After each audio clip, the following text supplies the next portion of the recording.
ایک دفعہ کا ذکر ہے ایک چونٹی جو کہ دانے جمع کرنے کے لیے ایک راستے سے گزر رہی تھی کہ اچانک اس کی نظر شہد کے ایک چھتے پر پڑی۔ شہد کی خوشبو سے اس کے منہ میں پانی بھر آیا۔ چھتا ایک پتھر کے اوپر لگا تھا۔ چونٹی نے ہر چند کوشش کی کہ وہ پتھر کی دیوار سے اوپر چڑھ کر چھتے تک رسائی حاصل کرے، مگر ناکام رہی کیونکہ اس کے پاؤں پھسل جاتے تھے اور وہ گر پڑتی تھی۔ شہد کے لالچ نے اسے آواز لگانے پر مجبور کر دیا اور وہ فریاد کرنے لگی، اے لوگوں، مجھے شہد کی طلب ہے۔ اگر کوئی جوان مرد مجھے شہد کے چھتے تک پہنچا دے تو میں اسے معاوضے کے طور پر ایک جو پیش کروں گی۔ ایک پردار چونٹی ہوا میں اڑ رہی تھی۔ اس نے چونٹی کی آواز سنی تو تنبیہ کرنے لگی، دیکھو ایسا نہ ہو کہ چھتے کی طرف چل دو، اس میں بڑا خطرہ ہے۔ چونٹی بولی، فکر نہ کرو، مجھے پتا ہے مجھے کیا کرنا ہے۔ پردار بولی، وہاں شہد کی مکھیاں ہیں جن کے ڈنک ہیں۔ چونٹی بولی، میں شہد کی مکھیوں سے نہیں ڈرتی، مجھے شہد چاہیے۔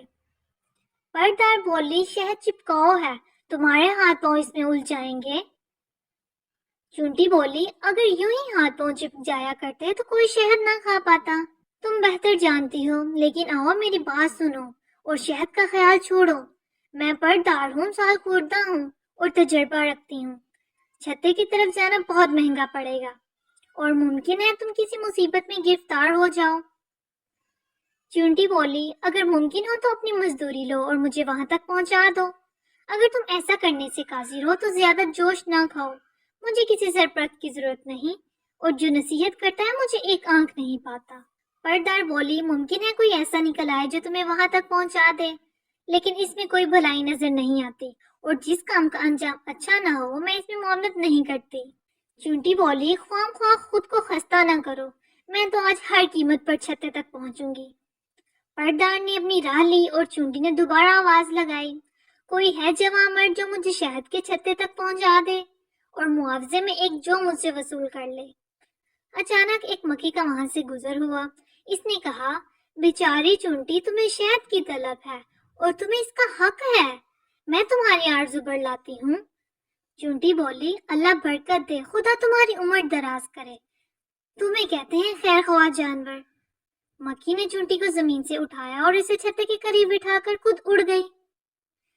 چونٹی حد درجہ مسرور تھی، کہنے لگی، واہ واہ، کیسی سعادت ہے، کیسا چھتا ہے، کیسی اچھی بو ہے، کیسا عمدہ شہد ہے، واہ کیا مزہ ہے اس میں، اسے بڑھ کر اور کیا خوش قسمتی ہو سکتی ہے۔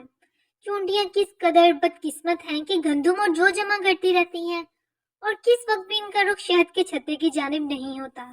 چونٹی نے ادھر ادھر سے کچھ شہد چاٹا اور آگے بڑھتی گئی، حتیٰ کہ شہد کے حوض میں جا پہنچی، اور اچانک اسے محسوس ہوا کہ اس کے ہاتھ پاؤں شہد سے چپک گئے ہیں اور اس کے لیے اپنی جگہ سے حرکت کرنا ممکن نہیں رہا۔ اس نے اپنی نجات کے لیے جس قدر کوشش کی بے نتیجہ رہی، تب اس نے فریاد کی، عجب طرح پکڑی گئی ہوں، اس سے بڑھ کر اور کیا بدبختی ہوگی۔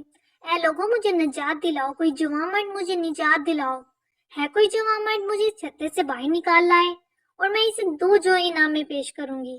پیشکش پہلے 1 جو کی تھی، سو اب 2 کی ہے، اس جہنم سے نکلنے کی یہی سوجی ہے۔ اس وقت پردار چونٹی اپنے سفر سے واپس آ رہی تھی۔ اسی سال میں دیکھ کر پردار کو بڑا دکھ ہوا اور اس نے فوراً اس کو مصیبت سے نکالا۔